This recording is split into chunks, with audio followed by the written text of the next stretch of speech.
And all these voting restrictions being passed by Republicans are meant to fix a problem that really doesn't exist.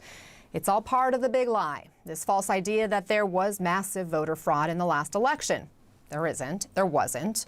So why are Republicans still going along with this? Listen to Senator Lindsey Graham. Can we move forward without President Trump? The answer is no. I've always liked Liz Cheney, but she's made a determination that the Republican Party can't grow with President Trump. I've determined we can't grow without him. Joining us now, former Congresswoman from Virginia, Barbara Comstock, and former advisor to 4 U.S. presidents, David Gergen. It's so nice to see both of you on this Friday. Thank you for being here with us. Congresswoman, let me start with you, because under President Trump, the facts are Republicans lost the White House, the House, and the Senate. So why are some Republicans so convinced that there is no future without Trump? What am I missing here?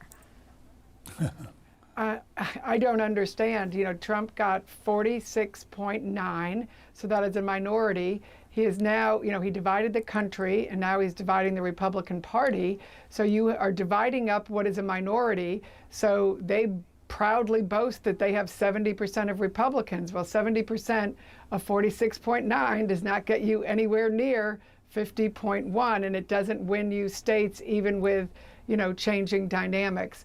So it is not a, you know, when you are under 50, what you do is what George Bush did in 2004. You know, between 2000 and 2004, he worked to get a majority.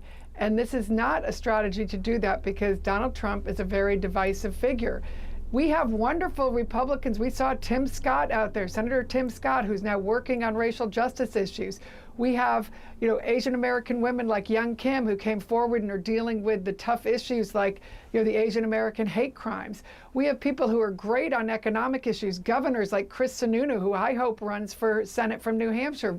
He ran double digits ahead of Donald Trump. So there are so many great Republicans who we have out there to hang our hat on a two-time impeached guy who lost the popular vote twice. Does not make any sense, but it has become a cult of personality. It's very destructive, and I am very sad to see it come to this, because it's excluding a lot of the positive things that the policies that Republicans have done, and place this toxic personality on top of it that's harming what are actually good policies for the American people. David, you have served under both Republican and Democratic presidents. Have you ever seen a former president, much less a one-term president, who has been impeached twice, as Congresswoman Comstock pointed out, with so much power? No, and I agree with much of what Barbara just said. The Republican Party used to be a lot better than this, and I think we've reached the point of fracturing the party so that, you know, the people that I came up respecting the Republican Party, you know, like a John McCain, he would never put up with this nonsense. He would have taken the Liz Cheney's position in a heartbeat. George Shultz, he wouldn't have put up with anything like this. Jim Baker would struggle with things like this. You can go through the list. Elliot Richardson, going all the way back, you know, into the 1950s, when Republicans like Margaret Chase Smith was standing up against Joe McCarthy. Where are the Margaret Chase Smiths of today? We need more, because this is not only dangerous to the Republican Party, and we do need a center-right party in the United States, just as we need a center-left party, but we don't need a radical party that's built on lies. And that's the road we're going down. And once you get into this environment, the big lies start to take hold, and it changes your culture. You know, if you go back to the 20s and 30s in Germany, you know, where was Hitler doing? Writing Mein Kampf in a cell. You know, he was there talking about the big lies and blaming it on the Jews. Where was Goebbels, his propaganda minister? You know, Goebbels famously said, if you tell a lie that's big enough and you keep saying it often enough, eventually people will come to believe it. And that's where we are now, and that is a distinct danger to the Union over time. And obviously Hitler, what happened Nazi Germany, is such an extreme case, but I can understand your point of this being a slippery slope and the fear that is out there. Congresswoman, one of the Republican lawmakers currently who has been outspoken against Trump is Adam Kinzinger, and he reacted to a recent interview with Elise Stefanik, the Congresswoman favored to replace Liz Cheney in House GOP leadership. And Kinzinger said this, quote, "I'm just going to go ahead and say this ain't unity. It's capitulation to crazy." Congresswoman, would you go that far? I totally agree with Adam. And it's just sad to see that when we actually can focus on policies and turn the page and have some great policies that we can work on that are post-pandemic and post-Trump.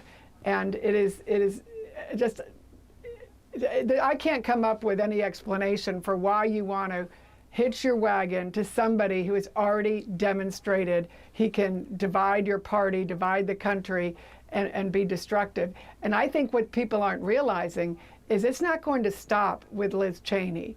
You already have, Tucker Carlson and these attacks that he's making on Kevin McCarthy and Frank Luntz. You're going to see these Trump consultants who are looking for a way to make a buck show up in red districts, not just red districts that are people who are retiring, but they're going to primary people because they can go to somebody and say, hey, I'll ratchet up your mail like Marjorie Greene, get Marjorie Greene to come in here and primary somebody, and if you win the primary, you'll win the seat. And that's how we lose seats, because that's exactly what Trump did in 2018. Remember, he went after Mark Sanford, got his opponent in there, then we lost that seat. And I am afraid that's the kind of thing that's going to happen at a time when I worked hard last year to get more women elected, to get more minorities elected, to get state legislators elected. I didn't support Donald Trump, but I supported Republicans down ballot. They did better than Donald Trump. So it makes no sense to say, let's go hang with the loser. He is a sore loser. He was a big loser, and it is time to move on. I mean, this is the other thing that just doesn't make sense to me. Elise Stefanik, she has become a fierce Trump loyalist. She has defended his election lie, but it hasn't always been this way. I want you to hear comments she made in 2015 and 2016, just weeks before the election. I think in the presidential field, there are some candidates who, over the long run, and they've already started this process, are somewhat disqualifying themselves with untruthful statements. His statements regarding NATO, his statements regarding Putin, regarding some of the positions in regards to Iraq that he made, regarding the oil fields, I absolutely oppose those. David, Stefanik is just the latest. We've seen it with Ted Cruz, Lindsey Graham.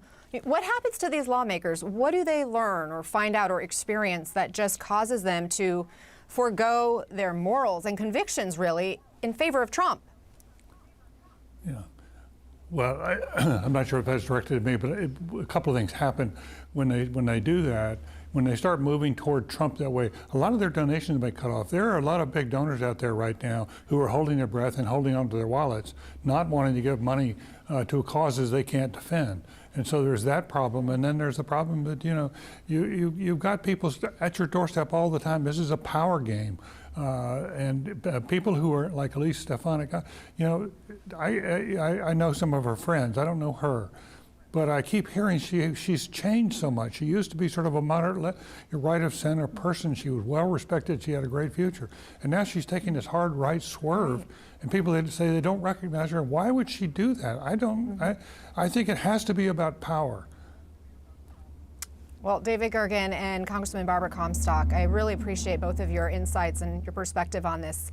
Thanks again for being here.